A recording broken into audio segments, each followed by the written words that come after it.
Borsaires, què tal? Martí, com estàs? Bona, Ricard. Bones borsaires. Bon any a tothom. Aquí estem un any més. Bon any. Any 2026. Han passat un parell de setmanetes, però realment l'última vegada que ens vam veure va ser l'any passat. Llavors comencem un any nou, amb nous propòsits, amb més ganes de seguir-nos veient, de seguir parlant de borsa. No sé, Martí, si vols, abans d'entrar al detall amb aquest primer programa de l'any, alguna novetat destacada d'aquestes últimes 2 setmanes a la borsa, a la vida en general? Bueno, avui parlarem de moltes coses, no? Parlarem de Venezuela i parlarem de per què és important invertir. I avui abans d'endinsar-nos en el programa d'avui, comentar dues coses. Una, que l'últim dia de 2025 es va jubilar el senyor inversor, el millor inversor de tots els temps, el senyor Warren Buffett, s'ha jubilat. Tenia 90 i pico d'anys, encara era considerat com el CEO en operacions de Berkshire Hathaway, una empresa que ho ha fet extremadament bé en els últims 40 anys. Warren Buffett és el millor inversor de tots els temps i els números ho consoliden i ho proven i ho demostren. Això com a cosa número 1. I com a cosa número 2, volem seguir fent programes per començar o seguir convencent a la gent de que s'ha d'invertir i de que, sobretot, perquè he sentit molts cops durant diners familiars, sopars familiars d'aquests dies de vacances, que invertir no és apostar. Perquè quedi clar, és un silenci aquí perquè no, invertir és invertir i apostar és apostar. Si vols invertir en una criptomoneda que t'ha dit el teu amic per vendre-la la setmana que ve, sí, això és apostar. Però invertir en empreses en condicions, tota la carrera de Warren Buffett en particular, no és un apostador. És un inversor. Ja està, volem que quedi clar i volem seguir invertint el 2026 i seguir fent rendir el nostre patrimoni. Exacte. Doncs amb aquest statement engeguem el primer programa de l'any 2026. Avui parlarem d'estalvi, un tema que està molt de moda ara que comença l'any, ara que s'acaba el Nadal, que tots hem gastat segurament més del que hauríem d'haver gastat. Tothom ara comença a parlar de la importància d'estalviar, no? De fer aquest racó que no sempre és tan fàcil. Llavors avui parlarem d'aquest estalvi, que és un concepte molt bàsic però que és fonamental en l'inversió, perquè si no tenim capacitat d'estalvi, no tenim recursos per poder invertir. Llavors, avui començarem parlant d'aquest concepte tan bàsic, que tot i així fins ara no n'havíem parlat, però que sí que creiem que ara que comencem l'any, que comencem una mica de zero, és bon moment per parlar-ne, i més en aquests dies que estem ara, que és un tema que, com deia, és bastant rellevant. Parlarem també, com deia en Martí, de la situació de Venezuela, evidentment, ha sigut el tema d'aquests últims dies, segurament n'heu sentit a parlar a tot arreu, les notícies, els diaris en van plens, només que nosaltres en parlarem molt des del punt de vista del que ens toca, del que ens correspon a nosaltres, que és de la inversió, del petroli, i de si això pot representar alguna oportunitat també per nosaltres com a inversors.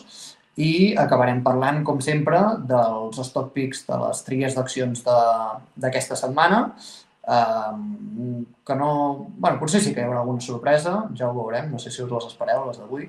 En tot cas, no sé, Martí, si et sembla, arrenquem aquest primer programa de l'any 2026 parlant d'estalvi i com això que dèiem, no? La importància que té aquest estalvi a l'hora per qualsevol persona que està plantejant-se de començar a invertir. Hem preparat una mica de presentació per fer-ho més amè, que n'havíem fet en algun programa, em sembla que va ser el segon programa o el primer, havíem fet alguna presentació i ens havíeu dit que facilitava més de poder seguir els continguts.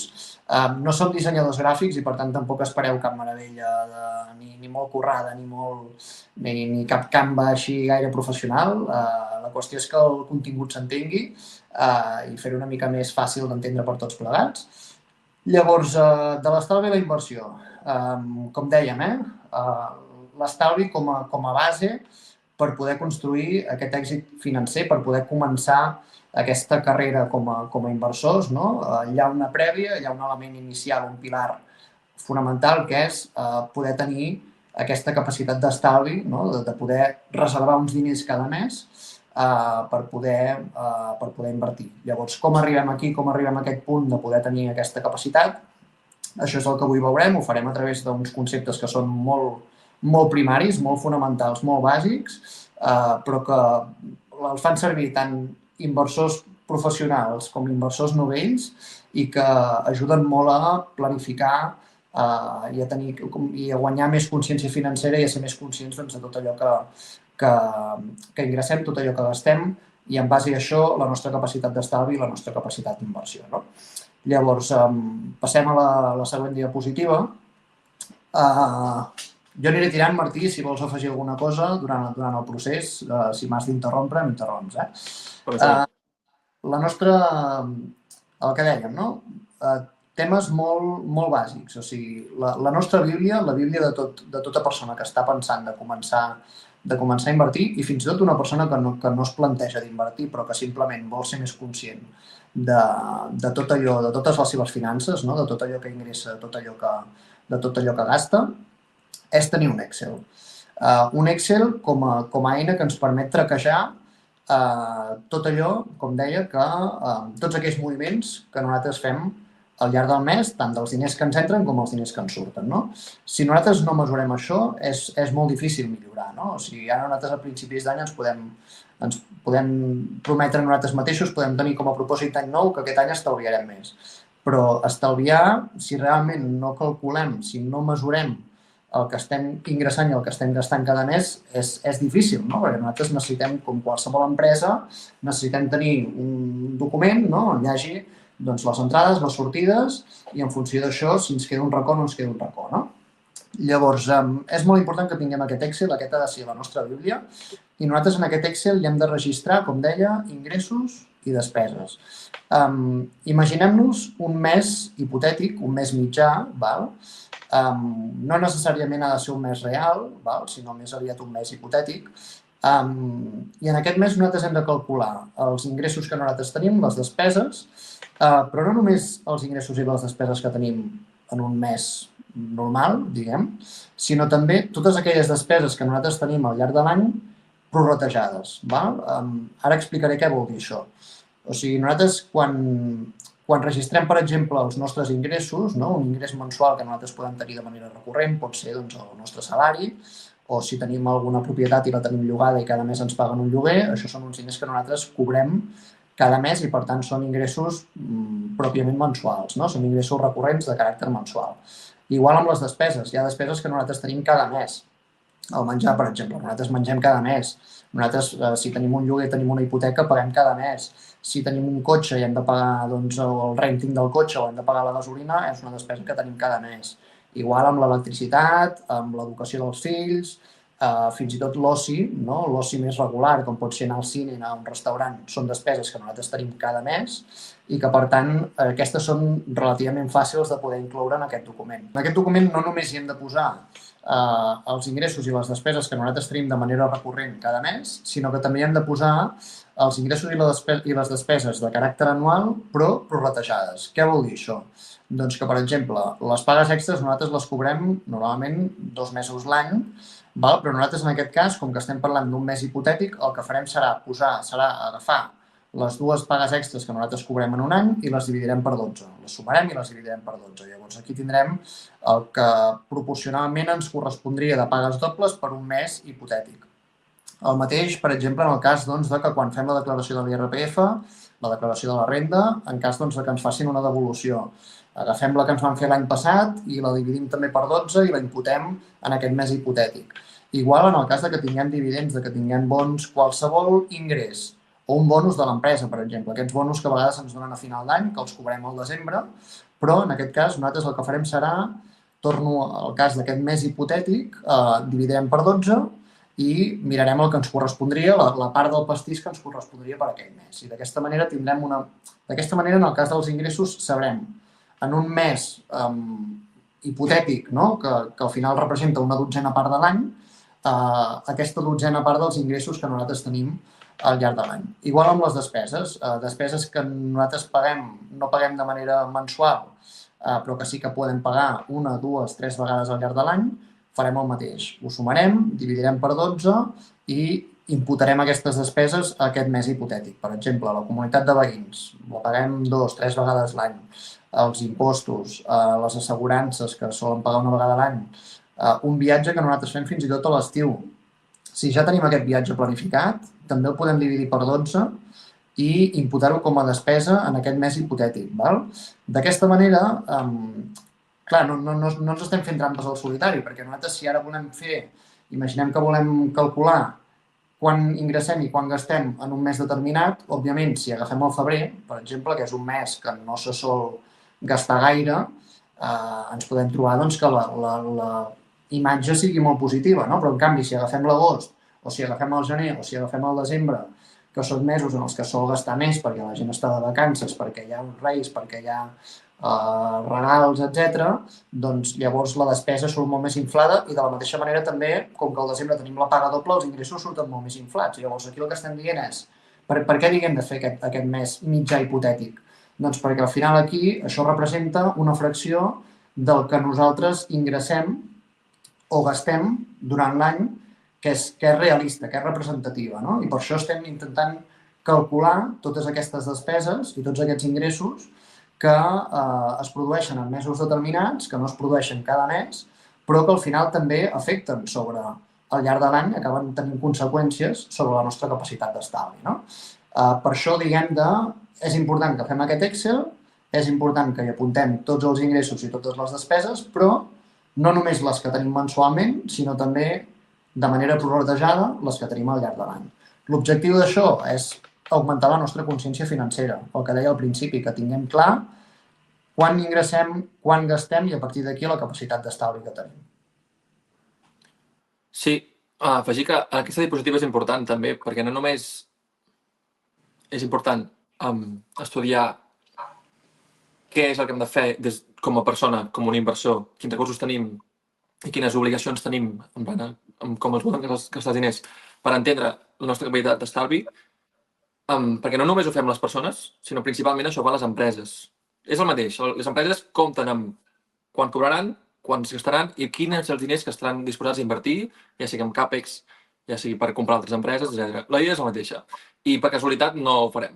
No començarem a estalviar per casualitat, a no ser que siguem conscients de que volem fer-ho. I s'ha de fer quantitativament, com explicava en Ricard, perquè al cap de l'any tingui sentit i no tingui sorpreses, t'has de fer aquesta prorrata dels ingressos i despeses esperades, exacte. No és per repetir i reincidir en el que has dit, que crec que és molt important. Exacte. I per què és important això? Per què és important tenir identificats, com dèiem, quins són en aquest cas ens quedem amb una part de la foto que són els ingressos. No? Per què és important tenir identificats els ingressos? Doncs perquè hauríem de ser capaços d'aquests diners, aquests ingressos que tenim, hi ha una regla bastant coneguda en el món de les finances, de l'educació financera, que és la regla del 50-30-20, que bàsicament el que diu és, en una situació ideal, com haurien d'estar repartits els nostres ingressos, o sigui, imaginem que nosaltres cada mes rebem uns diners, doncs aquests diners els posem en 3 caixetes, quin pes idealment haurien de tenir cadascuna d'aquestes 3 caixetes, no? El que es recomana, i soc conscient que la realitat de cadascú és diferent i que no sempre és blanc o negre i que a vegades costa molt d'arribar a aquestes xifres i si no hi arribeu tampoc és cap drama, però sí que hauríem d'intentar com a objectiu financer anar-nos apropant cap aquí, no? El que es recomana és que un 50% com a màxim del que nosaltres ingressem, ja no cada mes, sinó cada mes més aquest prorrateig que dèiem anual, es destini a necessitats bàsiques. Necessitats bàsiques com poden ser l'habitatge, ja sigui la hipoteca o el lloguer, el menjar, les factures, els impostos, el transport, són coses que són imprescindibles, que no podem no pagar-les, no? No podem deixar de menjar, no podem deixar de tenir un sostre, no podem deixar d'anar amb el cotxe en cas que necessitem el cotxe per feina o pel que sigui. Són necessitats bàsiques, vull dir, és molt difícil poder retallar d'aquí, no? Llavors, es recomana que no destinem a aquestes necessitats bàsiques més de la meitat del que nosaltres estem ingressant. L'altre 30%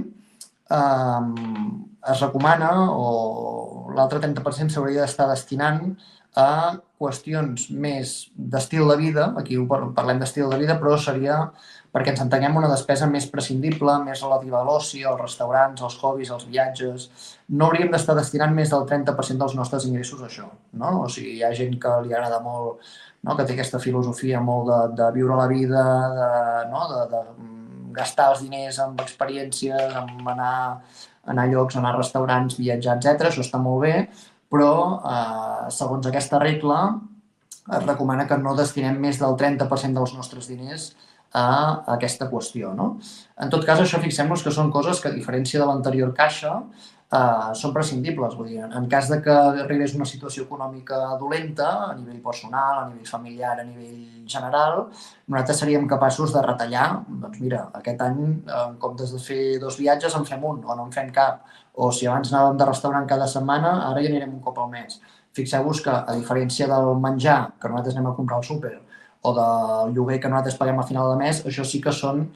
Aquesta caixa, diguem, és una caixa que és més retallable, no? Llavors, per això parlem d'estil de vida, perquè al final té un punt més relacionat amb la voluntat de cadascú. I llavors, el que es recomana, segons aquesta regla, és que aquesta tercera caixa, aquesta última caixa, un 20% del que nosaltres ingressem, es destini a estalvi, i a partir d'aquí, després en parlarem amb un matís, però això també podria anar a inversió, no? Com deia, al final els percentatges s'han d'ajustar a la realitat de cadascú. Ara mateix el preu que està tot, el preu que està l'habitatge, jo entenc que potser és difícil, no? Que la primera caixa pesi només un 50%.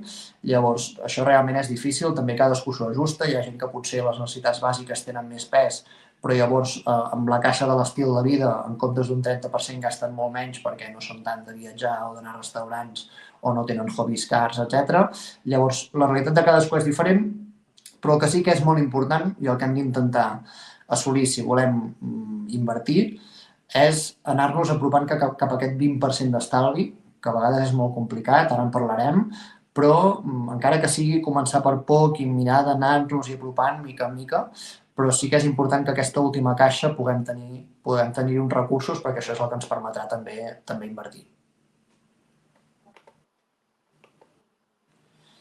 Llavors, com deia, al final això per alguns pot semblar una mica una quimera, pot semblar un objectiu molt inassolible, però volem donar algun consell per també millorar aquesta capacitat d'estalvi i mirar d'apropar-se cap a aquest 20% d'estalvi, no? D'una banda, quin és el secret dels estalviadors d'èxit? Doncs bé, que inverteixen l'ordre, no? O sigui, el mètode tradicional, el que fa molta gent, és que té uns ingressos, no? I en base a aquests ingressos fa una sèrie de despeses i llavors, si li sobra alguna cosa, això és estalvi, no? Això és el que fa molta gent. Quin és l'error d'això? Que és molt difícil que sobri alguna cosa, no? Perquè realment estem en un món on és difícil guanyar diners, però és molt i molt fàcil gastar-los. Sortim al carrer i hi ha un munt de tentacions, hi ha un munt de coses que ens criden a consumir i, per tant, gastar els diners és molt i molt fàcil. No? O sigui, quan parlem d'ingressar, els ingressos són complicats, però les despeses, gastar, és facilíssim. Llavors, si tenim aquesta mentalitat, la mentalitat aquesta de, mira, jo aquest mes gastaré el que hagi de gastar i si m'acaba sobrant alguna cosa, doncs mira, això que estalviaré, no? No. Ha de ser al revés. Fixeu-vos el que us diem aquí. El mètode guanyador és que nosaltres tenim uns ingressos i nosaltres aquests ingressos el que fem, en comptes de fer ingressos menys despeses igual a estalvi, fem ingressos menys estalvi, o sigui, d'aquests ingressos nosaltres ja restem aquest 20%, o si no és un 20%, el que sigui, el 10, el 5, el 15, que volem estalviar, i la resta ens ho gastem amb el que vulguem. D'una banda, doncs, hi haurà la caixa que dèiem de despeses bàsiques, que les hem de gastar sí o sí, i d'altra banda tindrem les despeses més de mètode de mode de vida, més discrecionals, que aquestes doncs, algun cop seran més altes i altres seran més baixes. Però la clau és invertir l'ordre. I això, la manera més fàcil de fer-ho és que tan bon punt nosaltres rebem la nòmina a finals de mes, fem una transferència automàtica a un altre compte o traiem els diners i els posem a sota del coixí o els enviem al broker que tinguem per invertir, que ens està pagant a més una petita comissió per tenir els diners dipositats allà, i nosaltres d'aquests diners ens n'oblidem. És com si no existissin. És aquesta bossa que nosaltres estem estalviant. Si ho fem al revés i aquests diners es queden al compte, el compte que nosaltres tenim, diguem, per les nostres despeses del dia a dia, és molt més fàcil, hi ha molt més risc que ens els acabem gastant i que, per tant, a finals de mes no tinguem aquesta tercera caixa que dèiem de l'estalvi que quedi buida. Ara bé, tampoc ens obsessionem amb el 20%. Aquí també hi ha una mica sempre de debat, no? de si això ha de ser un número sagrat o no. Si una persona ha de començar amb el 5, no? I anar pujant mica en mica, doncs també és vàlid, òbviament. El que sí que és important és marcar objectius. O sigui, si nosaltres comencem amb el 5%, hem d'intentar cada trimestre, per exemple, o cada 6 mesos, augmentar un 1% addicional o un 2% addicional. Marcar-nos un objectiu en aquest sentit per anar cada vegada més, no? Augmentant aquesta bossa, aquesta capacitat d'estalvi que nosaltres tenim més rere més. I com podem apropar-nos a aquest 20%? Com podem anar omplint aquesta bossa? Doncs aquí us posem dues vies. En algun altre programa ja aprofundirem més perquè avui estem fent un repàs molt general i això tampoc són receptes màgiques ni fàcils ni ràpides. Per tant, podrem aprofundir més amb més calma en algun altre moment. Però hi ha dues vies claríssimes, no? Des del principi hem dit que hi havia dues columnes, que són les dels ingressos i les de les despeses, llavors hi ha dues vies, una per cadascuna d'aquestes dues columnes. La més fàcil i la més ràpida és retallar despeses. Per la majoria de gent sol ser aquesta, no? O sigui, nosaltres, com que hem fet aquest Excel, que parlàvem fa una estona, anem a detectar. O sigui, aquest Excel és important no només per veure la capacitat d'estalvi que tenim, sinó també per veure amb què estem gastant, perquè és que hi ha molta gent que realment no n'és conscient. O sigui, jo us animo a que feu aquest document i a que repasseu de l'últim mes o de l'últim any, ja sé que és molta feina, totes les despeses, totes i cadascuna de les despeses que heu fet. No? I segur que detectareu que hi ha moltes fugues, subscripcions, aplicacions, programes que no feu servir mai o que feu servir un cop al mes, microdespeses amb tonteries, comissions que us estan cobrant per vés a saber quin producte, per vés a saber alguna cosa que vau comprar fa molt de temps i que ja no esteu fent servir, que segurament la podríeu haver comprat o potser l'hauríeu pogut pagar d'una vegada i ara us estalviaríeu aquestes comissions que si vas sumant acaben representant molts més diners. Compres per impuls, compres innecessàries, no? Que a vegades compres una cosa i no te'n recordes ni que la tens a casa. Tot això, fer aquest exercici de l'Excel ens permet veure realment la despesa que estem tenint, no? D'on ve, perquè a vegades són coses molt òbvies, no? Evidentment, el lloguer, la hipoteca o el menjar, tots en som molt conscients, no? Del que ens gastem en cadascuna d'aquestes coses, o l'electricitat, perquè al final del mes ens arriba una factura a casa i diguem, mira, aquest mes ens hem gastat 60 o 70 o 80 i de seguida ho saps. Però en canvi hi ha altres coses que són molt més discretes, que són aquestes despeses fantasma que van havent-hi cada mes i que si acabes sumant al cap de l'any són calés. Llavors, la via més fàcil és agafar aquest Excel i a partir d'això aprofitar per detectar totes aquestes despeses que són micro moltes vegades, però que si sumades acaben sent molt importants i que no en som ni conscients, no? I començar retallant aquí. I llavors l'altra via, que entenc que és una mica més complicada, però que de fet té molt a veure amb el que expliquem en aquest podcast, és la d'augmentar els ingressos. I aquí, un primer punt molt important, ingressos passius. Invertir el que ens permet és tenir ingressos passius, que nosaltres cada mes rebem uns diners d'uns dividends o de la venda d'unes accions o dels interessos que ens pugui generar uns bons estatals. Al final són uns ingressos que nosaltres estem tenint a banda del nostre salari i que els estem tenint a canvi de molt poca feina. No? O sigui, nosaltres per cobrar un salari final de mes hem de treballar 40 hores a la setmana, o més, o menys, depèn de qui, però en canvi els ingressos passius porten molt poca feina. Com deia en Martí en algun programa, és que és entrar a final de mes al broker que tinguem, posar-hi 200, 300 o 400 euros i oblidar-nos-en. Ho posem en un ETF i ens en oblidem. Això són ingressos passius. Llavors, és una manera de també anar augmentant els nostres ingressos. Ara bé, com que molts encara no estareu en aquest punt perquè encara estem a la fase de poder augmentar la capacitat d'estalvi per poder invertir, hi ha altres vies que tampoc són fàcils, però que es poden explorar. Demanar un augment a la feina, temes de formació que poden ser també oportunitats per poder cobrar més o per poder demanar més. Canvis de feina, a vegades és la via, canvis de feina per poder optar a sous més alts. Vendes d'actius que no utilitzem. Ara s'ha posat molt de moda això de vendre roba per Vinted o vendre objectes que tenim, trastos que tenim per casa per Wallapop. És també una manera de tenir més ingressos. Aquests ingressos després els podem invertir o fins i tot pensar en alguna habilitat que tinguem i monetitzar-la. Algun dia en parlarem amb més temps perquè és una cosa que jo veig molts de vídeos a YouTube que et venen motos, no?, de com fer... Jo faig tants calés, faig 500 euros a la setmana a través d'aquesta aplicació corregint textos o no sé què. I a vegades sí que hi ha molt de... Jo entenc que això genera molts de dubtes o fins i tot un punt d'animadversió perquè sembla una mica com que t'estan venent una moto, no?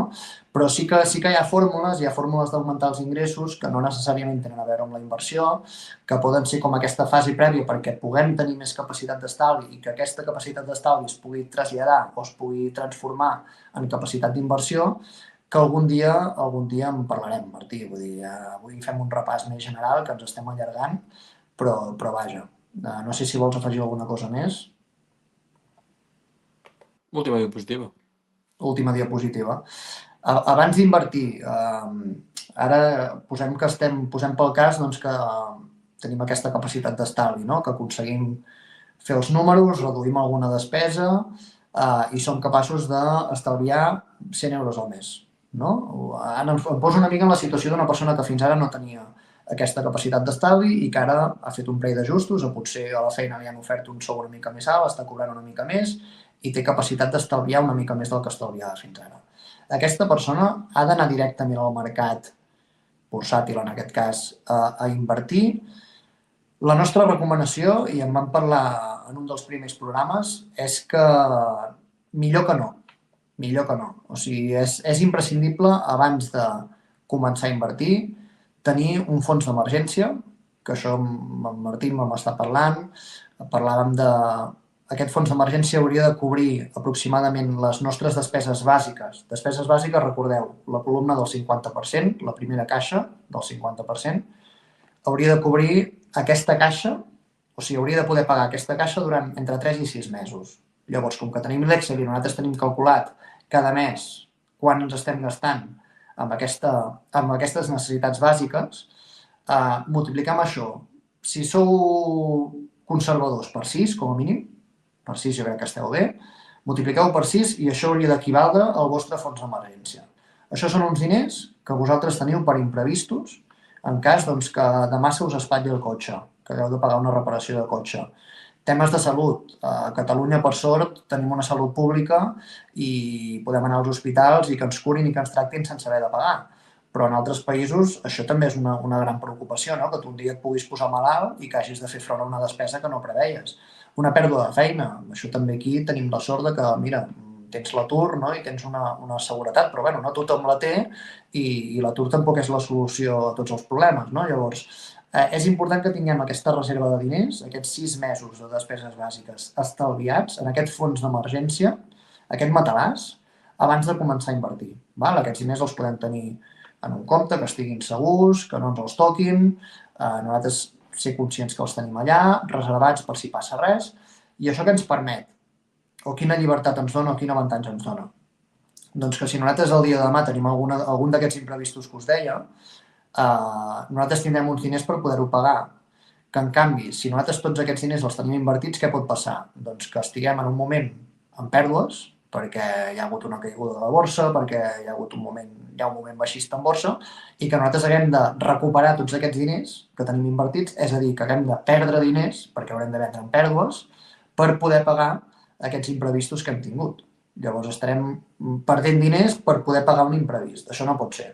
Si nosaltres tenim aquests fons d'emergència, nosaltres sabem que si mai hi ha un imprevist, no ens veurem obligats a treure els diners que tenim invertits per poder-lo pagar, perquè ja tindrem una reserva, tindrem uns diners reservats per això.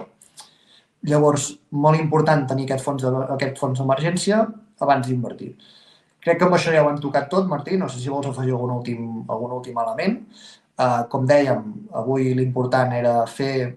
Sé que per molts de vosaltres potser són conceptes molt bàsics, però sí que crec que per una persona que, no, molts dels que ens veieu, que potser us esteu plantejant de començar a invertir, hi ha tota una prèvia, tota una educació prèvia, aquesta educació financera que sempre diem, no? Que en aquest país falta tant, que és important que tinguem també, no? Que siguem conscients de tot el que ingressem, tot el que gastem, la capacitat d'estalvi que tenim, si som capaços de fer passos per anar millorant aquesta capacitat d'estalvi, una vegada tenim aquesta capacitat d'estalvi, tenir un petit fons d'emergència en cas de que passi res, i a partir d'aquí, una vegada tenim tot això controlat, comencem a invertir, que és el que parlem en aquest programa.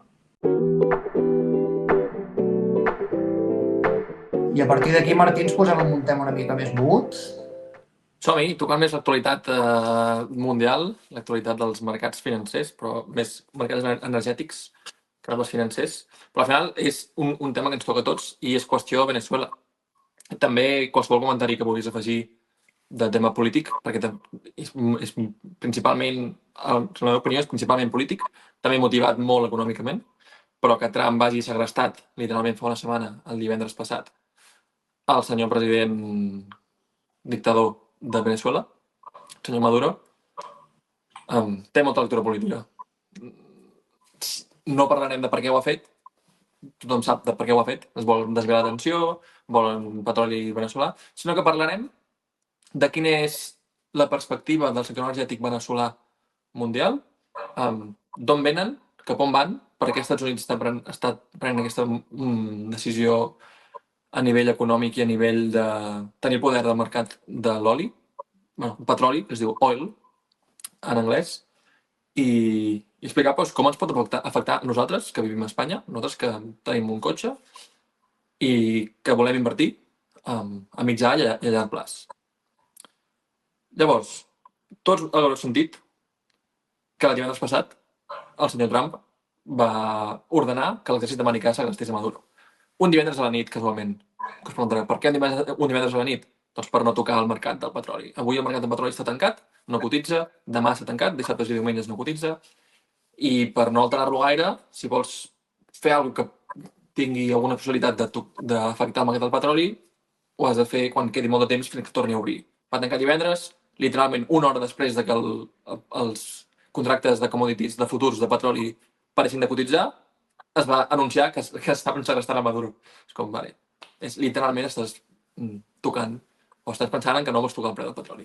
I dilluns, doncs, el mercat de l'oli, diré molt oli, quan dic oli, perdoneu-me, vull dir petroli, em surt, perquè treballo en anglès i sempre dic oil, però el mercat del petroli, el dilluns va estar baixant una mica, però no està clar quin és a llarg plaç el trend o el moviment que haurà de tenir el petroli a llarg plaç.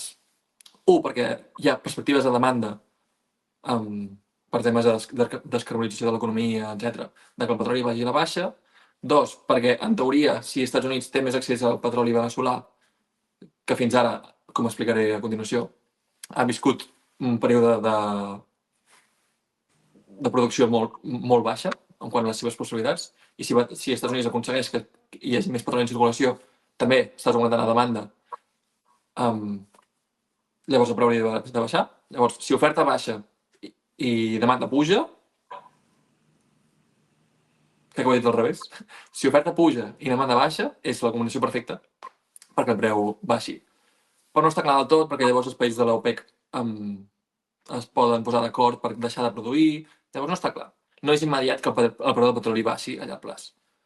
Dit això, el preu del petroli mundial, quan dic petroli mundial, no és que hi hagi un petroli que sigui mundial, sinó que la referència mundial del petroli avui en dia es diu petroli Brent, que és el petroli europeu, és el petroli que s'extreu al Mar del Nord i que s'ha adoptat que és el preu de referència del petroli per tot el món. També hi ha, òbviament, molts altres països que tenen el seu propi preu. Els Estats Units té el seu WTI, WTI, West Texas Intermediate, i cada país té el seu. Llavors, els preus més o menys fluctuen al voltant del preu marginal del petroli, que en aquest cas s'adopta com, per definició, el Brent europeu. Dit això, el Brent fa un any, gener de 2025, literalment, el preu del petroli d'entrega d'aquí 2 mesos, que en aquest context a les commodities vol dir que el preu de l'espot, que és el preu que pots comprar i vendre petroli, però al ser una commodity física t'arribarà com a mínim d'aquí 2 mesos. Per definició, en el mercat del petroli és això. Llavors, el preu del petroli fa un any era $80 per barril. Un barril, us podeu imaginar literalment un barril de petroli, que és la unitat amb la que es comercialitza el petroli són l'equivalent a 160 litres en volum. En aquest cas, en aquest context de commodities, es parla de volum quan preu té un volum. Llavors, al mercat del petroli i al mercat de les commodities no sempre parlem de barrils, sinó que podem parlar d'unitats més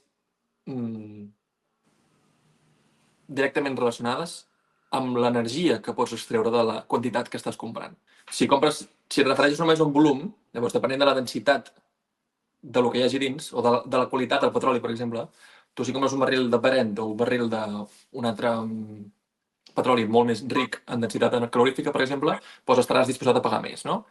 I això només ho menciono com a curiositat, doncs per entendre en quins són els paràmetres que s'utilitzen al mercat de les commodities per denotar preus, denominar preus. Una altra unitat de mesura també molt famosa i molt utilitzada en aquest context és els milions de British Thermal Units, que hi ha una equivalència amb els megawatt hora, que qui ens estigui seguint i sàpiga una mica de definicions, de notacions físiques, sap que són unitats d'energia, literalment, i hi ha una separació entre unitats energètiques i unitats de volum. Ja està. Com no ho tinguem clar, podem treballar en el sector energètic. Llavors, dit això, com hem dit, fa un any, $80 per barril, avui en dia $60 per barril. El petroli és molt més barat. Això, en teoria, hauria d'afectar a la inflació positivament en quant que ha de reduir aquesta part que està llegint en els productes energètics. Hauria de reduir la part corresponent a la inflació. I per posar una mica de context, què vol dir que els Estats Units adquireixi tot el petroli de Veneçuela? Volem posar números darrere de totes les activitats que estan passant de la darrera setmana. Veneçuela, com molt sabeu, té les reserves de petroli més grans del món. Què vol dir això?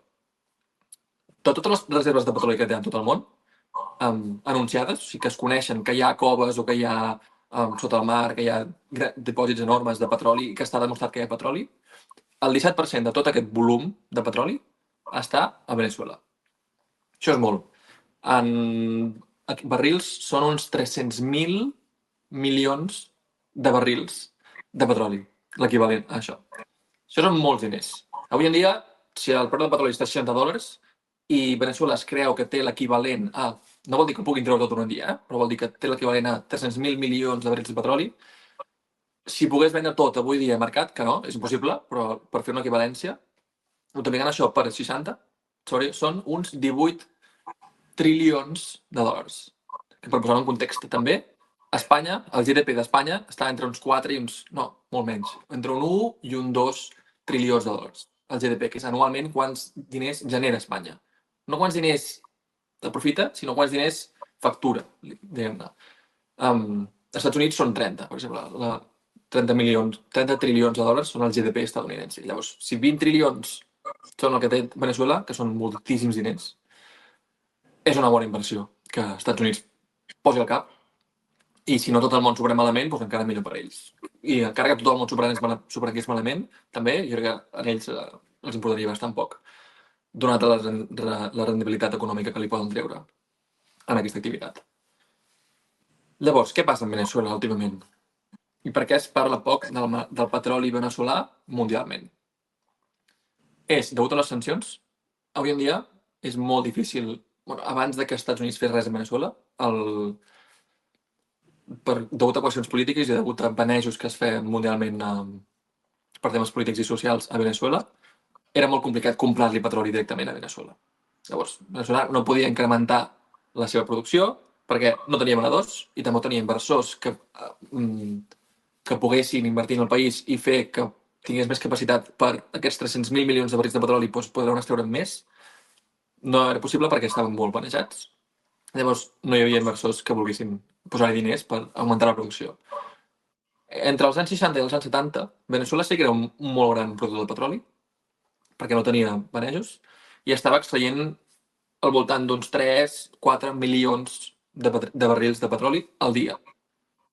Això són també bastants diners. Si multipliques això per 60, doncs són uns 200 milions, més o menys, al dia d'euros. Llavors, Veneçuela tenia molts diners que venien per aquesta part, però avui en dia la producció ha baixat en picat i avui estan produint 1 milió de barrils de petroli al dia.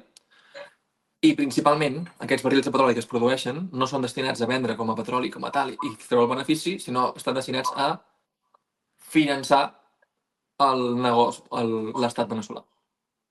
Punt. O sigui, no volen fer diners, sinó que simplement, si Veneçuela vol emetre deute, doncs el repaguen amb barrils de petroli, no el repaguen amb dòlars. I gràcies a això doncs han continuat existint. Si no tinguéssim petroli, Veneçuela avui en dia seria... Bueno, ja ho és un país molt complicat de viure-hi, però no tindria literalment res per sostenir-se. Per què ho diem, això? Perquè avui, als Estats Units, el que vol és promoure i prometre que tots els inversors que vulguin anar a Veneçuela a millorar aquesta capacitat de producció diària de barril de petroli tindran seguretat jurídica i tindran seguretat en quant a la inversió que estiguin donant a terme es puguin quedar els beneficis d'aquesta inversió, que ningú els hi traurà, ningú els expropiarà aquestes plantes físiques que estiguin posant a Veneçuela. I això és important de mencionar, perquè Veneçuela, o el petroli de Veneçuela, no és el millor petroli del món en quant a qualitat. Sí que en tenen molt, però és el millor petroli del món. Què vol dir? Que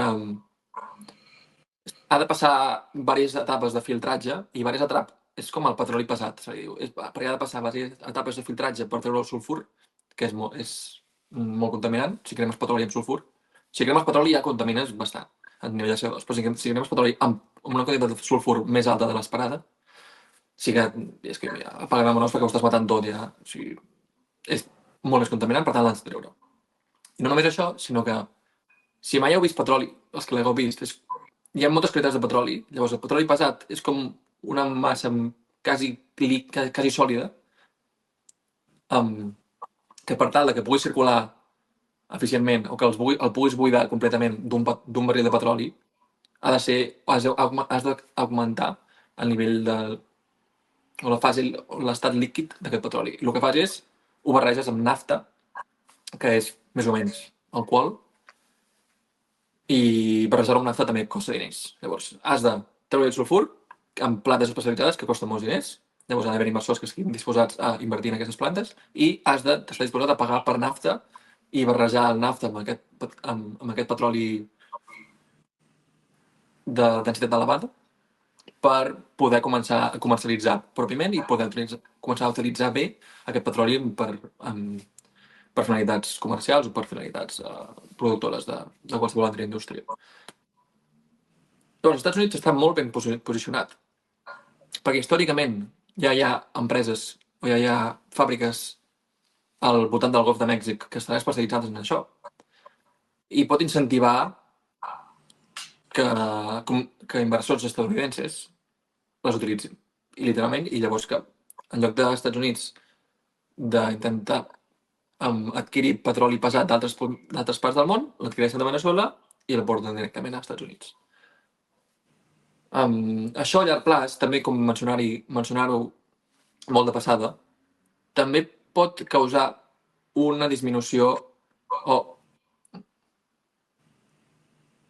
moure petroli d'un lloc a un altre val diners en quan has de pagar el vaixell que t'ho farà. I en aquest món es diu el freight. Freight rates vol dir el lloguer de barcos que es dediquen a comercialitzar productes energètics, principalment petroli. Llavors, com bé recordeu, després del Covid va haver una inflació molt elevada, etc.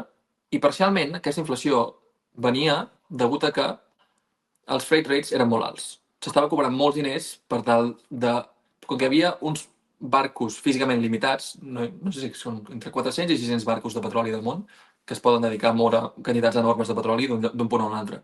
Però són aquesta quantitat. Llavors, si vols augmentar la quantitat de barcos perquè t'està augmentant la demanda, que és el que va passar en el rerefons, que quan tots van sortir del Covid vam començar a gastar, però si al final tens un número concret de barcos, doncs el que faran els barcos és que tu em pagues 100, però si vaig amb ell paga 120 i haig de fer el mateix, doncs vaig amb ell que em paga 120. Llavors va començar a barallar-se i els freight rates van pujar molt i això va contribuir molt a que la inflació pugés. Això ho dic perquè avui en dia, si els Estats Units comença a importar petroli pesat de bona qualitat, o petroli pesat que vol utilitzar des de Veneçuela en lloc d'altres punts del món, és una ruta molt més curta, per tant hauran d'utilitzar menys vaixells, i en teoria hi ha motius per pensar que els freight rates, o que el lloguer que estàs pagant per utilitzar aquests tipus de barco, baixaran. Llavors, això pot contribuir a que baixi la inflació? Sí. Això pot contribuir també a que el barril de petroli sigui més barat i, en conseqüència, també baixi la inflació? Sí. S'aniran controlant, s'aniran parant atenció a com estan seguint les dades d'inflació en els propers mesos, però hi ha una alta probabilitat de que sigui així. Ja per acabar, estava acabant ja, mencionar que Veneçuela no només té petroli, i no només té capacitat per enviar petroli a qualsevol punt del món que estiguin disposats a pagar el preu al qual vulguin vendre'l, sinó que també hi ha la possibilitat de que Veneçuela comenci a exportar liquefied natural gas, que es diu en aquest món, que és com gas natural, el fas líquid, el refredes molt fortament, el comprimeixes bastant, i el poses en un barco i l'envies a un altre lloc, a un altre punt del món. Això a Europa va passar moltíssim, des de la guerra de Rússia, quan Rússia va deixar de físicament, o es van tancar físicament les tuberies que enviaven gas des de Rússia fins a Europa, Europa va dir, vale, el gas, continuem necessitant gas, el que farem és que els preus del gas augmentin per tal d'incentivar que la gent que pot enviar barrils, que pot enviar LNG, gas natural liquat en forma de vaixells, els envia a Europa, perquè els sortirà molt a compte. I com que nosaltres els necessitem, doncs ho farem. I arran d'aquí, la demanda de liquefied natural gas va augmentar molt a tot el món i avui en dia segueix estant a l'alça. Hi ha molts pronòstics de que en el futur, degut al que el gas natural, que és un derivat del petroli, recordem, i per tant que Veneçuela també se'n pot aprofitar, però degut a que el gas natural, al cremar-lo, produeix menys de la meitat de les emissions del petroli, normalment, s'està incentivant a que per dur a terme una transició més o menys viable en lloc d'avui per demà dir, no, ja deixem de cremar petroli, deixem de cremar qualsevol derivat del petroli per ser completament renovables, doncs potser Europa s'està plantejant, Europa i Àsia, amb dos, i Estats Units també, en lloc de deixar de cremar petroli i començar a utilitzar només productes renovables, doncs hi ha com un intermig entre 50 i 80 anys en els quals conviuran tots. I al món energètic s'està comentant molt i s'estan fent molts projectes de ports de liquefied natural gas per tal d'enviar-lo principalment a Europa i a Àsia també, conseqüentment. A Àsia també la demanda del gas natural es pronostica que augmentarà extremadament, exponencialment, principalment pels grans països que es pronostica que la seva població segueixi creixent sense parar, com són Índia, Xina, Tailàndia, Indonèsia, etc. Tota aquesta gent voldrà accedir al mercat energètic, mercat energètic relativament net, i el gas natural t'ofereix una altra sortida en aquest aspecte. Llavors, Veneçuela també, una de les possibles alternatives d'inversió per part de les grans petrolieres mundials, ja siguin Chevron, ja siguin fins i tot Repsol, per parlar més d'una petrolera espanyola o hispanoamericana, també poden fer inversions en aquests aspectes. I ja com a últim, mencionar una dada curiosa, i que és que el barril de petroli veneçolà, per molt que s'estigués dient que estava banejat i que la gent en teoria estava prohibit comprar el barril de petroli veneçolà, era molt complicat fer-ho, molts comercialitzadors, molts traders de petroli, el que dedicaven és d'amagadotis comprar molts vaixells de petroli a Veneçuela, enviar-los a prop de les costes de Singapur, barrejar-lo amb petroli xinès o petroli iranià i vendre'l com a petroli iranià a qualsevol punt del món. Llavors hi ha gent que ha fet moltíssims milions de diners enganyant els compradors que es pensen que estan comprant petroli iranià, però en realitat és principalment veneçolà. I també hi ha hagut moltes sancions d'organismes estatals que es dediquen literalment a controlar que això no passi, dient, deixeu d'enganyar la gent perquè esteu enviant petroli veneçolà que no és veneçolà. I ja està, i això ho explico com a curiositat de que, i fins i tot en el mercat de les commodities, bueno, fins i tot no, tothom es pot imaginar que en el mercat de les commodities i el mercat dels productes energètics coses d'aquestes em passen cada dia i bastantes coses passen. Hi ha un tema que, o sigui, crec que has fet una anàlisi molt, molt global, però per acabar faig una mica de reflexió i una pregunta. També pensant de cara a la gent que ens pot estar veient i que aquesta setmana s'ha preguntat si ara és un bon moment o no per invertir en aquest tipus d'empreses. No? Per exemple, s'ha parlat molt de Chevron aquesta setmana perquè és una empresa que ja està molt present a Veneçuela des de fa anys. De fet, ja estava extraient una quantitat de barrils diària, ara mateix no recordo quina és, que podria augmentar molt ara amb aquesta nova realitat sociopolítica, amb aquesta nova realitat política al territori.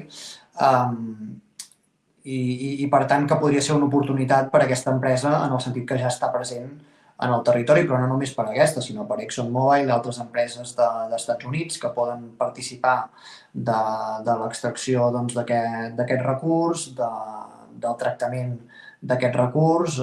Parlaves de les refineries que hi ha al Golf de Mèxic, però també les empreses que poden dedicar-se a refer tota aquesta infraestructura que està tan desactualitzada, tan desfasada, no? Els pous, tota la infraestructura, no? Les carreteres, les vies de tren, no? O sigui, tot el que serà necessari per poder extreure, transportar i tractar aquest producte, no? Aquí hi ha un munt d'empreses que es poden lucrar d'això. Llavors, aquesta setmana, de fet, el divendres, com deies tu, quan ja havia tancat el mercat del petroli, quan ja havia tancat el mercat bursàtil, es fa aquest moviment. El dilluns veiem que hi ha un augment molt important, no? de moltes d'aquestes empreses, del voltant del 10%, però llavors al llarg de la setmana s'ha anat baixant. No? O sigui, jo crec que aquí hi ha gent que també té dubtes, per això que dèiem, no? Perquè també al final estem en un moment de sobreproducció de petroli, estem en un moment en què el preu del Brent ja està barat, com deies, en un any ha baixat $20, però encara podria baixar més, perquè si ara encara tota aquesta capacitat de producció de Veneçuela, que fins ara, com dèiem, estava totalment en un percentatge, en una xifra irrisòria, perquè no s'havia fet tota aquesta inversió, no s'estava aprofitant. No? Si ara tot aquest petroli surt al mercat, encara generarà molta més oferta i, per tant, això farà caure encara més el preu del petroli. Aquí les primeres perjudicades són les petroleres americanes que estan extraient petroli a Texas a través del fracking, no? Perquè al final és un mètode d'extracció molt car i això també fa que si el Brent baixa gaire, si baixa gaire més del que ja està ara, aquestes explotacions deixaran de ser rendibles. No? Llavors, clar, jo crec que hi ha molt de dubte, hi ha molta incertesa de també com s'acabarà gestionant tot això. Políticament, la realitat del país, també el cert és que Maduro ha sortit, però segueix havent-hi, no? Tot el seu règim, tota l'elit del seu govern, tota l'elit del país segueix estant allà, començant per la vicepresidenta, que ara és presidenta, Delcy Rodríguez, que és la que de moment ha agafat les regnes, a diferència del que alguns altres podien pensar, no? Doncs que des dels Estats Units es pogués afavorir un lideratge alternatiu com el de Corina Machado.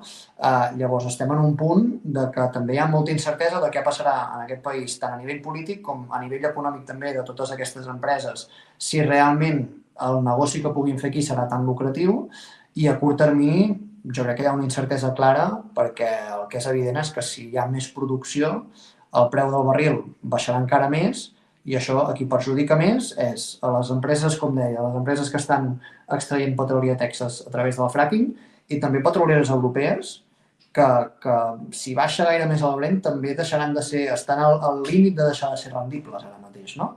Llavors, clar, per una persona, i ara vaig a la pregunta, per una persona que està pensant ara és bon moment o no per entrar, veient també el que ha passat aquesta setmana, que hi ha hagut bastanta volatilitat en totes aquestes accions, I sumant també a la reflexió que feies al principi, no? Que aquí al final hi ha un debat de fons, o hi ha una línia de fons, que és que, en principi, el que se'ns ha dit és que el petroli cada vegada deixarà de ser menys necessari. No? O sigui, si avancem, si hi ha aquest procés de transició energètica i anem avançant cap a fonts d'energia renovables, o com deies ara, fonts d'energia més netes com el gas natural, el petroli hauria d'anar perdent pes mica en mica. Llavors, totes aquestes empreses també haurien de deixar de ser... entenc que haurien d'anar caient en borsa i que, per tant, no serien bones inversions a llarg termini. Tu què en penses de tot això? Posant tots aquests ingredients aquí a la cassola, diguem, creus que ara, per una persona que pot estar interessada en entrar en aquest tipus d'accions perquè són accions que paguen un bon dividend, etc., o perquè volen una posició en un sector de l'energia i creuen que ara pot ser un bon moment en base a tot això, creus que és una bona idea ara mateix o no? Invertir. La pregunta d'or. Com a resposta immediata diria que no.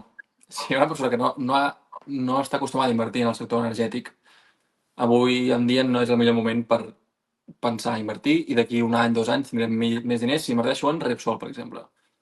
Poden sortir moltes notícies relacionades. Qualsevol dia ens podem despertar i dir no, és que ara l'OPEC diu que baixarà la producció un 50% per compensar la producció més alta de petroli de Venezuela perquè els Estats Units està forçant de produir més. És un mercat molt monopolístic i a mi no m'agrada invertir en mercats en els quals no entengui quins són els incentius de les empreses que estan relacionades o els incentius dels productors o dels participants que estan relacionats en aquest sector. Jo no ho recomanaria. Però sí que et recomanaria, i ja ho he mencionat més d'un cop, tenir exposició al preu de l'energia. Perquè ja tocant el tema que han tocat ja molts cops, el preu de l'energia no és només petroli, també hi ha el preu de l'electricitat i també es pronostica que degut a la demanda de centres de dades, etc., degut a l'augment de la intel·ligència artificial, el preu de l'energia pugi. Llavors, si vols tenir exposició al preu energètic, hi ha moltes ETFs que et permeten comprar-les i indexar-te amb el preu de l'energia que està pronosticat que pugi. Si vas a només petroleres, estàs anant molt a un producte en concret que et permet tenir energia, que en la meva opinió serà molt més volàtil en els pròxims anys i no garanteix que sigui una inversió rendible. Molt bé, molt bé, molt bé.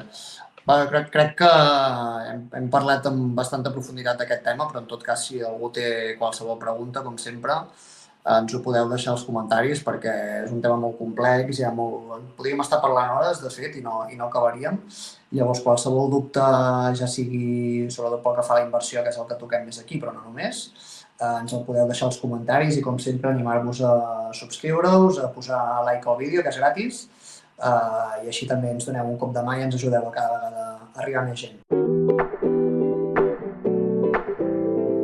Entrem amb aquestes dues accions o aquestes dues tries de la setmana, perquè avui potser no totes dues són accions. Martí, si vols començar tu. Jo començo molt ràpidament, no és cap novetat, és només una opció per continuar invertint i sense trencar-nos massa el cap, que és el que volem donar a entendre amb aquests programes. Bàsicament, jo trio un altre cop i incrementar la meva posició en l'ETF de l'SP500 per començar l'any invertint diversificadament i perquè tot i que estiguem a màxims històrics o molt a prop de màxims històrics, l'SP500 està al nivell de 7.000 quasi i aquesta setmana no ha parat de pujar. Històricament, farà un altre 10% aquest any, per tant, no em vull trencar el cap. Augmento la posició de SP500 i la setmana que ve més. Molt bé. Després, al final, també us ensenyarem com tenim les carteres de cadascú, no ens n'oblidem, a veure qui està guanyant, a veure si hi ha hagut canvis o no. No n'hi ha hagut, vaja, seguim igual. Bueno, algun dia arribarà el meu moment. La meva tria d'aquesta setmana, com deia, i una mica en la línia del que parlàvem al principi del programa, és any nou, anem als bàsics, anem a coses molt senzilles, molt primàries, molt inicials. Una acció que per una persona que pot estar-se plantejant d'entrar a invertir en accions, en aquest cas no en ETFs, però que pot ser que sigui principiant i que no se la vulgui jugar gaire i que no vulgui haver de patir i poder anar a dormir tranquil a la nit i està convençuda que a llarg termini la cosa anirà bé, si voleu aquesta acció, aquesta és Coca-Cola. És la meva tria d'avui, pot semblar molt bàsica, pot semblar una tria molt, fins i tot a vegades una mica infantil, no? Però és una empresa que és molt més interessant del que ens pensem, tant a nivell de borsa com a nivell de comercial, no? Primer perquè és un dels pilars del consum defensiu, o sigui, sempre quan parlem de tipus d'empreses, de tipus d'accions per invertir, hi ha diferents sectors, diferents tipus d'empresa, i n'hi ha que són més defensives, però que a canvi d'això solen créixer més a poc, i n'hi ha d'altres que són més especulatives, però que a canvi poden créixer més ràpid, també poden baixar més ràpid, i són molt més volàtils.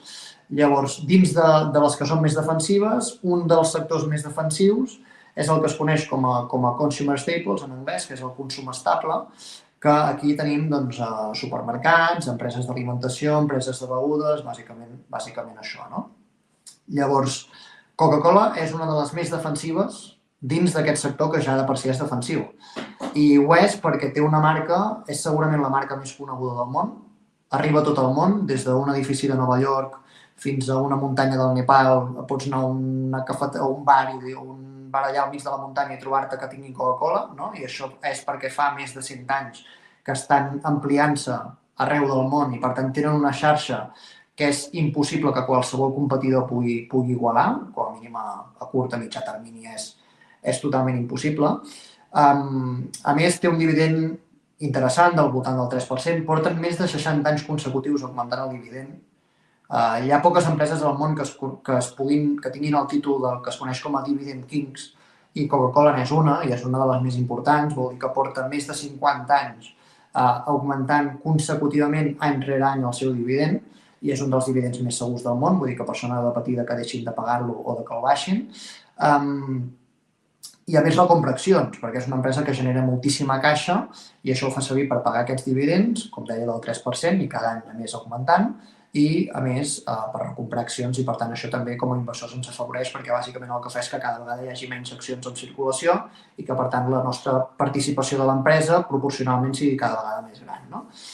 Però el més interessant, i ara vaig a parlar més del model de negoci, i això diferencia Coca-Cola d'altres marques, d'altres competidors com PepsiCo, per exemple, és que Coca-Cola el que fa és... Coca-Cola no embotella, o sigui, l'empresa Coca-Cola no embotella el seu producte i el distribueix, sinó que el que fa és una franquícia que el que fa és vendre un xarop, no uns ingredients, no una recepta, perquè la recepta recordeu que és secreta, la recepta no la sap ningú, només la saben 2 o 3 persones en tot el món, però ven un xarop a altres empreses que el que fan és embotellar-lo, primer agafen aquest xarop, el barregen amb aigua, amb gas, i l'embotellen, el posen en una ampolla de vidre o en una ampolla en una llauna o el que sigui, ho posen en un camió i ho distribueixen, no? I això seria, per exemple, el cas de Coca-Cola Euro-Pacific Partners, que és, per exemple, l'empresa que distribueix Coca-Cola, que és l'empresa que rep aquest xarop, que compra aquest xarop a Coca-Cola i que de manera exclusiva barreja aquest xarop amb aigua, amb gas, l'embotella i el distribueix per gran part d'Europa, Catalunya, Espanya, però també fora d'Europa, Austràlia, arriba i a zones del Pacífic. I aquesta empresa també és molt interessant perquè és una empresa amb molt d'accent català. De fet, algun dia podem parlar Martí, podem fer com una tria d'accions catalanes o que tenen al capdavant persones catalanes. L'empresa Coca-Cola Euro-Pacific Partners és una empresa que la seva presidenta és la Sol d'Aurella, que és una dona catalana. La família d'Aurella és la família que va parir, que va criar aquesta empresa, aquesta embotelladora, com deia, que són els que compren el xarop a Coca-Cola, que és l'empresa mare, que és la que us estic recomanant, i llavors l'embotellen i el distribueixen. Però l'empresa mare, que és Coca-Cola, l'únic que fa és vendre aquest xarop, i per tant és una empresa que en anglès, com es coneix en anglès, és molt asset light, en el sentit que no necessita tenir tota una flota de camions, no necessita tenir fàbriques a tot el món, no necessita tenir embotelladores a tot el món, perquè simplement el que es dedica és a fabricar aquest xarop el ven, i la resta dels diners que té els gasta bàsicament en màrqueting, en publicitat, però fixeu-vos que l'estructura operativa que té, o sigui, els costos que té són molt, molt petits, no? Perquè la gran majoria del risc, la gran majoria del cost l'assumeix l'embotellador i el distribuïdor, no? Llavors, això la distingeix de rivals com, per exemple, PepsiCo, que PepsiCo sí que controla tot el procés. O sigui, PepsiCo no només produeix el producte, sinó que també el distribueix, vull dir, té fàbriques a tot el món on està fabricant aquest producte, ell mateix l'està distribuint amb els seus camions, l'està fent arribant a les botigues, als supermercats, llavors ho controlen tot el procés, i això fa que el seu marge també sigui més baix. D'una banda, tenen més control sobre tot el procés de producció, que això és un avantatge, però el marge és molt més baix. Fixeu-vos, Coca-Cola té un marge del 28-30%, que és del doble del marge mitjà que té el sector de les begudes i l'alimentació, que el té, de fet, més del doble, perquè el sector té un marge entre el 10 i el 15% i Coca-Cola arriba al 30%. Llavors, imagineu-vos la diferència, i això és possible gràcies a aquest canvi, no, que va fer Coca-Cola fa uns anys, en què va decidir que deixava de controlar tot el procés, de produir tot el producte, sinó que simplement feia aquest xarop i el venia a altres empreses perquè fessin tota la resta de la feina, tota la feina bruta, que és sobretot portar-lo, primer produir-lo, embotellar-lo i portar-lo amunt i avall, no, aquest producte final. Això evidentment t'exposa coses del directe. Això t'exposa molt més al preu que pugui tenir, per exemple, la gasolina. Abans parlàvem del petroli, no? Si puja el preu del petroli, qui es menja això, qui té els camions, no és Coca-Cola, és Coca-Cola i Pacific Partners, que són els que estan distribuint el producte. Per tant, el risc l'estan assumint ells.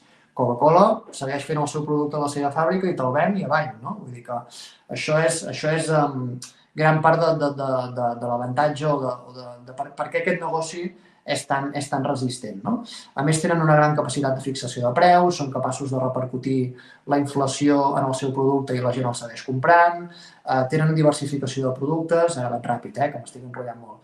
Més enllà de Coca-Cola també són, per exemple, els propietaris de Powerade, tots el coneixem, de Minute Maid, els sucs aquests que a vegades ens porten al bar, que no són gaire bons, per cert, però vaja, també és propietat de Coca-Cola, i també de Costa Coffee, que els que sou aquí no en tenim gaires, però si us moveu una mica per Regne Unit, per exemple, allà n'hi ha forces, no? A Londres n'hi ha bastants, sí. A Londres n'hi ha bastants, doncs això també és propietat de Coca-Cola. Vull dir que Coca-Cola no només, quan pensem en Coca-Cola, en l'empresa, no només són propietaris de la beguda, que és el més aparent, no? I de fet és el que els dona més diners, sinó que també han anat diversificant el negoci amb altres begudes, fixeu-vos que són tot begudes, però que no només són de la Coca-Cola, sinó que també hi ha altres elements i que també poden adreçar-se a altres tipus de públics, no?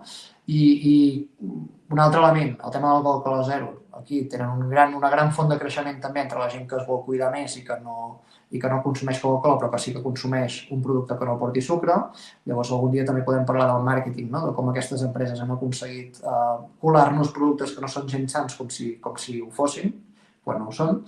I últim tema, un tema que per mi és un selling point molt important d'aquesta empresa. Una de les posicions importants a dins de la cartera de Warren Buffett. Hem començat el programa parlant de Warren Buffett i acabarem el programa parlant de Warren Buffett. Li dediquem des de la humilitat del nostre podcast li dediquem el programa d'avui, però és una de les posicions importants a dins de la seva cartera. Va començar a invertir l'any 1987-1988 i és, de fet, el major accionista de l'empresa, ara mateix. Hi ha una dada molt interessant que llegia abans, que és que el que està cobrant Warren Buffett en dividends, cada 2 anys, en dividends, recupera la inversió inicial que va fer en aquesta empresa. Cada 2 anys. Això només en dividends. Ja no parlem si ara decidís vendre la posició que té a dins de Coca-Cola. És una posició que va comprar fa molts anys, que l'ha aguantat, una gran empresa per invertir a llarg termini. Si mireu l'històric, no para de créixer i, per tant, una opció avui una mica més conservadora, en la línia del potser la resta de la cartera, no? Com dèiem, estem fent 2 carteres una mica diferenciades per algú que vulgui més o menys volatilitat. Jo crec que en una cartera defensiva, en una empresa estable i a llarg termini, Coca-Cola hi ha de ser i ens pot aportar molta seguretat i molta qualitat. I ja està, Martí, no sé si vols ensenyar-me el gràfic de com tenim les accions, de com tenim les carteres. Som-hi, acabem. Te l'apuntem, Coca-Cola, per la setmana que ve ja serà la teva nova acció. I des que vam començar, 15 de novembre de 2025, és a dir, fa 2 mesos ja, tu has invertit en total 600 euros i avui en dia aquests 600 euros valen 616 euros, el que significa una rendibilitat de quasi un 3%. No està malament, en 2 mesos. Si això va... Si multipliques per 6, que és anual, tens més d'un 15%, està molt bé, millorant l'SP500.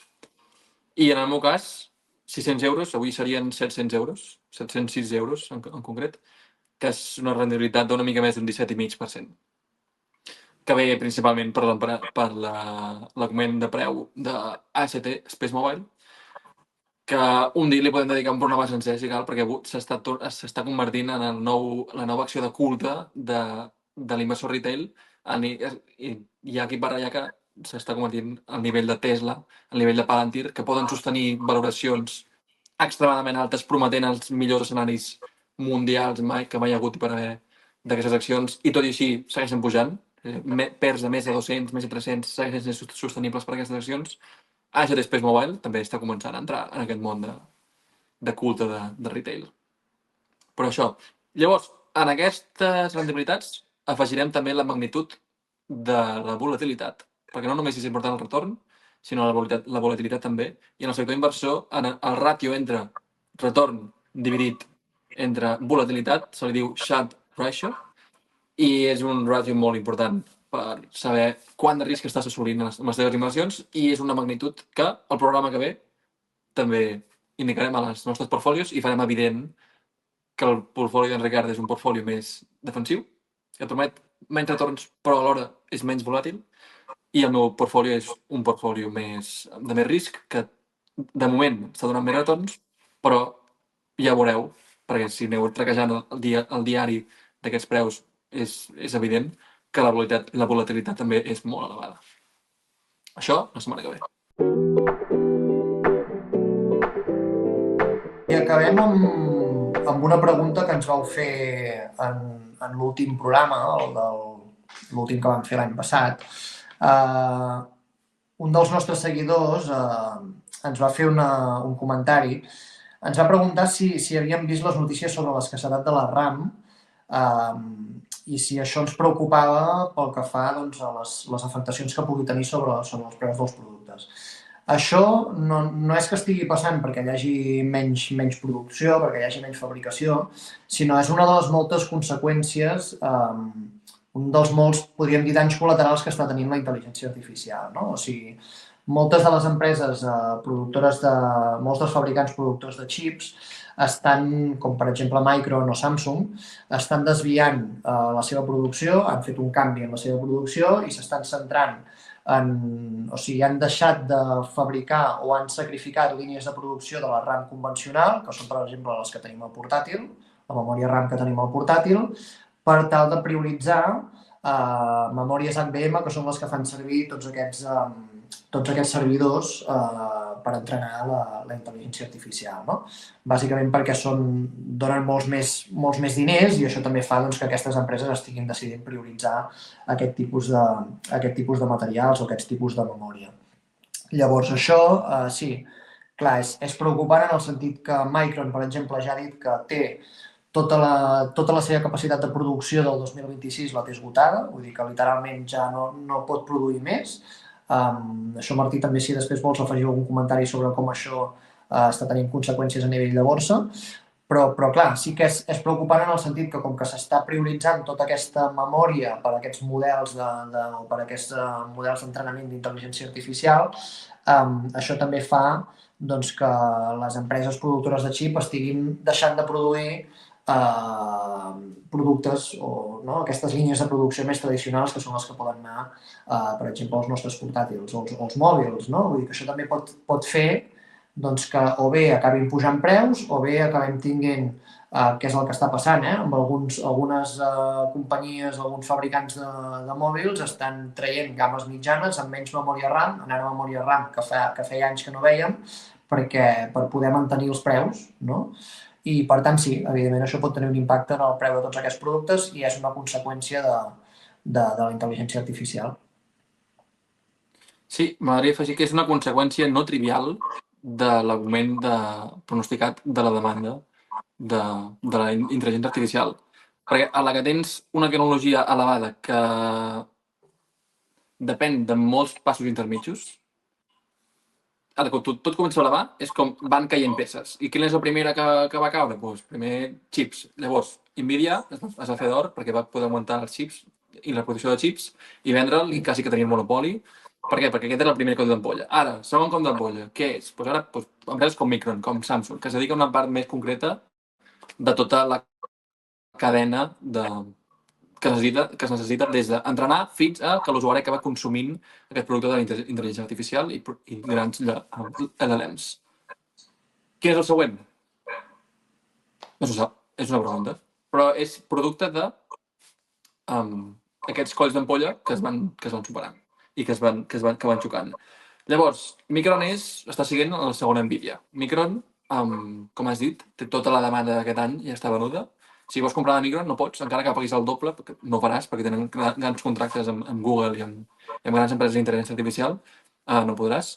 I Micron fa un mes, que és quan es van començar a fer globals aquestes notícies de que hi havia problemes de subministrament de RAMs, estava fa un mes a $225 per acció, avui dia està a $345 per acció, més d'un 50% en un mes.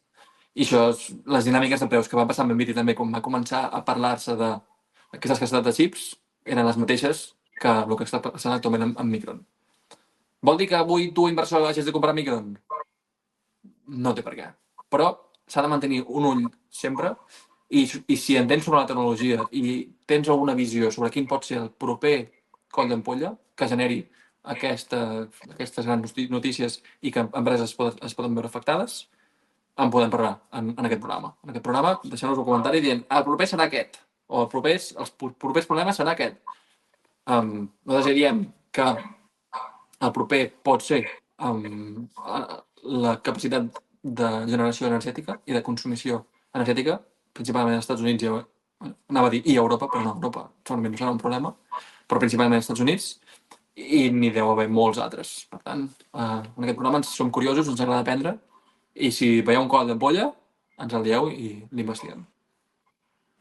Exacte, i qualsevol pregunta, qualsevol dubte, com sempre, ens el podeu deixar als comentaris. Nosaltres intentarem dedicar una mica de temps al final de cada programa per poder-vos contestar individualment, com hem fet ara. Llavors, us animem a això, que ens deixeu comentaris, preguntes, consultes, reflexions i les valorarem plegats al final de cada programa. Res més, fins aquí el primer programa de l'any, primer programa del 2026. Martí, fins la propera. Ens veiem el diumenge que ve. Vinga, Ricard, bona inversió. Adéu, Bosàries. Una abraçada a tothom. Adéu.